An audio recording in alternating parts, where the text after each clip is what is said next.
નમસ્કાર વિદ્યાર્થી મિત્રો, મારી યુટ્યુબ ચેનલ સંજય પટેલમાં આપ સૌનું હાર્દિક સ્વાગત છે. મિત્રો, આજના વિડીયોની અંદર આપણે ધોરણ 5 વિષય છે ગુજરાતી કેકારવ, જેનો પાઠ 7મો, જેનું નામ છે ઢેબરાનો ન્યાય. આ પાઠના ભાગ 2 ની અંદર આજે આપણે પાઠ સમજૂતી અને તેના પ્રશ્ન જવાબો વિશે શીખવાના છીએ. વિદ્યાર્થી મિત્રો, જો તમે મારી ચેનલમાં નવા હોય તો મારી ચેનલને જરૂરથી સબસ્ક્રાઈબ કરો. વિડીયો સારો લાગે તો લાઇક કરો, શેર કરો અને બેલ નોટિફિકેશન ઓન કરો, જેથી મારા આગળના નવા વિડીયો પણ આપને મળતા રહે. તેમજ વિદ્યાર્થી મિત્રો, આ પાઠની PDF જોવા માટે પ્લે સ્ટોરમાં જઈ અમારી એપ્લિકેશન વિશ્વગુરુ STD 1-12 ગુજરાતી ડાઉનલોડ કરી તમારા મોબાઈલમાં ઇન્સ્ટોલ કરો. જે તમે શરૂ કરશો તો તમને આ પ્રકારે જોવા મળશે, જેમાં બધા ધોરણની અંદર ધોરણ બતાવશે, ધોરણ પસંદ કરશો તો વિષય બતાવશે, વિષય પસંદ કરશો એટલે પાઠ બતાવશે. જેમાં વિડીયો ઉપર ક્લિક કરશો તો વિડીયો જોવા મળશે અને PDF ઉપર ક્લિક કરશો તો તમને PDF જોવા મળશે. તો આશા રાખું છું અમારી એપ્લિકેશન આપ સૌને ગમશે. જરૂર ડાઉનલોડ કરજો, જે એકદમ ફ્રી છે. કોઈ પણ પ્રકારના ચાર્જ વગર તમે વિડીયો અને PDF જોઈ શકશો. તો ચાલો મિત્રો, હવે આપણે શરૂ કરીએ પાઠ 7મો, ભાગ 2. વાતચીત. વાર્તામાં સૌથી વધુ મજા ક્યાં આવી, શા માટે? તો અરજીનું પાટિયું કાકાના ગળે લટકાવ્યું ત્યારે એવું લાગે કે નાના છોકરાને વોટર બેગ લટકાવી હોય ત્યારે અમને સૌથી વધુ મજા આવી.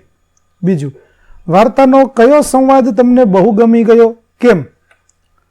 તો કાકીનો અરજી સમજાવતો સંવાદ અમને બહુ ગમી ગયો, કેમ કે તેમને પોતાની વાત નિર્દોષતાથી પોતાને આવડે તેમ વર્ણવી માટે.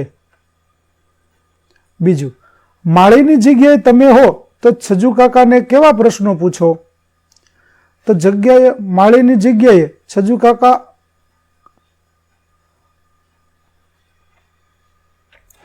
માળીની જગ્યાએ અમે હોઈએ તો અમે પ્રશ્ન પૂછત કે કઈ બાજુ છીંડું છે અને બકરી ક્યાંકથી ઘૂસી, એ બધું અમે પૂછીશું. બીજું, તમને કયા પ્રાણીઓ બહુ ગમે, કેમ? પ્રાણીઓને મદદ કેવી રીતે કરશો? તો મને કૂતરું, બિલાડી વગેરે પ્રાણીઓ ગમે, એમને હું ખાવાનું અને પાણી આપીને એમને મદદ કરીશ. ત્યાર પછી છજુ કાકા રસ્તામાં મળે તો તમને કેવું થાય, તેમના માટે શું કરો? તો તેમણે બકરી ખોવાનું દુઃખ અમને થાય અને તેમની બકરી મરી ગઈ તેના બદલ અમે તેમને દિલાસો આપીશું. ચાલો પછીનો પ્રશ્ન, ગામમાં તમારી સાથે કોઈએ અન્યાય કર્યો હોય તો શું કરો? તો ગામમાં કોઈએ જો મારી સાથે અન્યાય કર્યો હોય તો અમે ન્યાયની માગણી જરૂરથી કરીશું. ત્યાર પછી વાર્તામાં છજુ કાકા અને કાકી અરજી લખે છે તે ફકરો વાંચો. ચિત્રમાંના પાટિયામાં અરજી લખો. તમારી અરજી તમારી બાજુની મિત્ર જોડીએ લખેલી અરજી જેવી છે કે જુદી તે ચકાસો. તો આ રીતે વિદ્યાર્થી મિત્રો, અહીં તમને જે જગ્યા આપેલી છે તે જગ્યાની અંદર તમારે છજુ કાકા અને કાકીએ પોતાની રીતે જે અરજી લખી છે તે અરજી તમારે નિશાનીઓ કરી અને બનાવવાની છે અને તેમાં તમારે તમારી અરજી દર્શાવવાની છે. ત્યાર પછી તમારા મિત્ર સાથે તમારે તમારી અરજીને સરખાવવાની છે. કોની અરજી વધારે સારી લખાય છે તે નક્કી કરો, ચકાસો. ચાલો, કૌંસમાંથી નજીકના અર્થવાળો શબ્દ શોધી તેની નીચે લીટી કરો. તે શબ્દ ખાલી જગ્યામાં લખી વાક્ય ફરીથી વાંચો. ઉદાહરણ, આપણે 200 રૂપિયાની ઘડિયાળ પહેરીએ ને પૈસાદાર લોકો 2000ની ઘડિયાળ પહેરે, બંને ઘડિયાળ સમય તો એક સરખો જ બતાવે હો. એવી રીતે પેલું, ઘોડિયામાં મૂકવાનું નાનું ગાદલું સુવાળું, લીસું અને નરમ હતું. બીજું, રાજસભામાં સૌથી ઊંચા સ્થાને મૂકેલા સિંહાસન પર રાજા બિરાજેલા બેઠેલા હતા. ત્રીજું, તમે કદી પુસ્તકાલયમાંથી ચોપડી લઈ છકામકાની વાર્તા વાંચી છે? ન વાંચી હોય તો વાંચજો, પછી નક્કી કરજો કે બંને બેવકૂફ, મૂર્ખ હતા કે શાણા.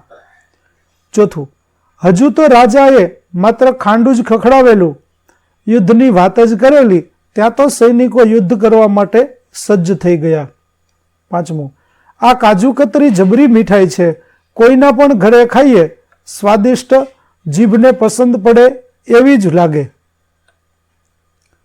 ત્યાર પછી 3-3ના જૂથમાં બેસો. વાક્યો પરથી અર્થ નક્કી કરો અને લખો. સમૂહમાં ચર્ચા કરી અર્થ તપાસો. ઉદાહરણ, સેનાપતિ: મહારાજ, આ ઘોડો આપણા કોઈ સૈનિકોથી અંકુશમાં નથી રાખી શકાતો. રાજા: તો નગરમાં ઢંઢેરો પીટાવો કે આ ઘોડાને કાબુમાં રાખી બતાવશે તેને રાજા ઇનામ આપશે. જો અહીં બે અર્થ છે કે અંકુશમાં રાખવું, જેનો અર્થ થાય છે કાબુમાં રાખવું. એ રીતે પહેલું વાક્ય. આયશા: બસ હવે મેચ પૂરી થઈ ગઈ, તે મને કેમ રનઆઉટ કરાવી તેની સફાઈ આપવાની જરૂર નથી.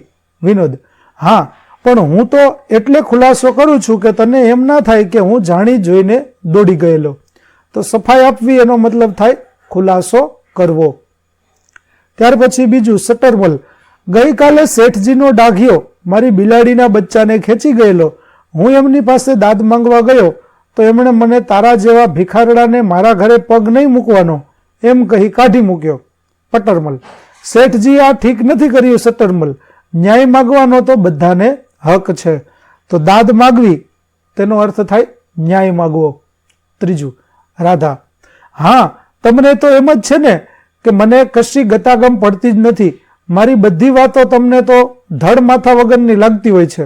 માયા: તો શું તારી બધી વાતો સમજ ન પડે એવી ને કોઈ આધાર વિનાની હોય તો એમાં મારો શો વાંક?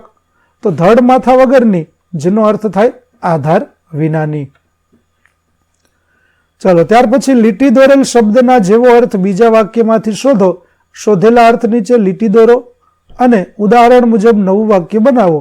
ઉદાહરણ: છજુ કાકા બકરીને બરાબર અંકુશમાં રાખતા, તેને ક્યારેય આઘી પાછી થવા દેતા નહીં. તો નવું વાક્ય છે કે ચબરાક ઘોડે સવારે એકાએક દોડવા માંડેલા ઘોડાને લગામ ખેંચી વશમાં કરી લીધો. એવી રીતે કાકા કહે, અરજી તો ફક્કડ લખાય છે. તો નવું વાક્ય છે, મહેશ નોકરીના ઇન્ટરવ્યૂ માટે બરાબર તૈયાર થઈને નીકળ્યો છે. અને નવું વાક્ય થશે કે વરઘોડામાં જાનૈયા એકદમ ફક્કડ લાગતા હતા. ત્યાર પછી અરજી ખોવાવાની હવે ધાસ્તી જ નહીં. જેમાં ધાસ્તીનો અર્થ તે આપણે જોઈએ તો વર્ષો પહેલા આસપાસના બધા જ ગામોમાં ડાકુઓની બહુ બીક રહેતી. તો ધાસ્તી એટલે થશે બીક. અને નવું વાક્ય, અમુક વિસ્તારમાં ચોરની બહુ ધાસ્તી રહેતી. ત્રીજું, અત્યારે પૂરેપૂરા રાજવી પોશાકમાં અને દબદબામાં હતો. તો દબદબો એટલે થાય ઠાઠમાઠ. વાક્ય છે, લગ્નના દિવસે વરરાજાનો ઠાઠમાઠ જોવા જેવો હતો. નવું વાક્ય થશે, રમેશનો ઘોડો વરઘોડો દબદબાભેર નીકળ્યો. ચોથું વાક્ય, રાજા બહુ ડાહ્યો બહુ શાણો, મેં અરજી ધરી કે તરત વાંચીને એણે આપણો ન્યાય કર્યો. તો શાણાનો અર્થ થશે ચતુર. નંદિની ખૂબ જ ચતુર છોકરી છે. કોઈ પણ સ્થિતિમાં શું કરવા જેવું છે તેની તેને ખબર પડે. નવું વાક્ય થશે, મૂર્ખ મિત્ર કરતા શાણો શત્રુ સારો. ત્યાર પછી બંને હાથ 1 મિનિટ સુધી ઊંચા રાખો. કૌંસમાં આપેલા દરેક શબ્દને યોગ્ય જગ્યાએ મૂકી વાક્ય લાંબુ કરો. જેમ કે, ભેંસને વરસાદ ન ગમે પણ વરસાદથી ઉગેલું ઘાસ તો ગમે. તો લીલુંછમ કાળી અને ખૂબ તે ઉમેરી અને નવું વાક્ય બનાવીએ તો કાળી ભેંસને વરસાદ ન ગમે પણ વરસાદથી ઉગેલું લીલુંછમ ઘાસ તો ખૂબ ગમે. એવી રીતે પેલું વાક્ય છે, પીલુંનું મોં જોઈને અમે પૂછ્યું ત્યારે ખબર પડી કે વાંદરાએ એને ફટકો માર્યો હતો. તો નવું વાક્ય થશે, પીલુંનો મોં લાલચોળ જોઈને અમે પૂછ્યું ત્યારે ખબર પડી કે કાળિયા વાંદરાએ જોરદાર ફટકો માર્યો હતો. બીજું, ચોમાસાની ઋતુ છે તોય આજે આકાશ વાદળ વિનાનું દેખાય છે. તો નવું વાક્ય થશે, ચોમાસાની ઋતુ છે તોય આજે આખું આકાશ એક પણ વાદળ વિનાનું ધોળું ધબ દેખાય છે. ત્રીજું, ગઈ ધૂળેટી પર નટુએ મનુનું મોઢું એવું કરી દીધેલું કે મનુની મમ્મી પણ તેને ઓળખી શકી નહીં. નવું વાક્ય થશે, ગઈ ધૂળેટી પર તોફાની નટુએ મનુનું મોઢું કાળું મેશ કરી દીધેલું કે મનુની મમ્મી પણ તેને ઓળખી શકી નહીં.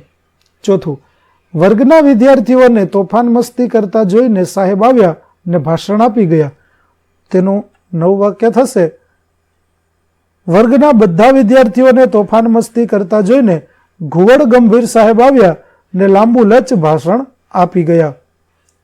પાંચમું, ગઈ રાત્રે યોજાયેલી ગ્રામસભામાં છજુ કાકાએ કરેલું ભાષણ ગામ લોકોને ગમી ગયું. તો તેનું નવું વાક્ય થશે, ગઈ રાત્રે યોજાયેલી ગ્રામસભામાં છજુ કાકાએ કરેલું ટૂંકું ટચ ભાષણ સૌ ગામ લોકોને ખૂબ ગમી ગયું. તો વિદ્યાર્થી મિત્રો, અહીં આપણો પાઠ 7 નો ભાગ 2 છે તે પૂરો થાય છે. ભાગ 3 નો વિડીયો જોવા માટે મારી ચેનલને જરૂરથી સબસ્ક્રાઇબ કરો. તેમજ બધા ભાગના વિડીયોની લિંક તમને આ વિડીયોના ડિસ્ક્રિપ્શનની અંદર આપેલી છે, તેની મદદથી તમે જોઈ શકશો. તેમજ આ પાઠની PDF જોવા માટે પ્લે સ્ટોરમાં જઈ અમારી એપ્લિકેશન વિશ્વગુરુ STDF થી 12 ગુજરાતી ડાઉનલોડ કરો, જેમાં આપને ધોરણ 5 તમામ વિષયના સ્વાધ્યાય સોલ્યુશન, સ્વાધ્યાય પોથી સોલ્યુશનના વિડીયો અને PDF જોવા મળશે, જે એકદમ ફ્રી છે. કોઈ પણ પ્રકારના ચાર્જ વગર તમે વિડીયો અને PDF જોઈ શકશો. આશા રાખું છું આપને અમારી એપ્લિકેશન ગમશે. જરૂર ડાઉનલોડ કરજો. ફરી મળીશું નવા વિડીયો સાથે. ત્યાં સુધી આવજો.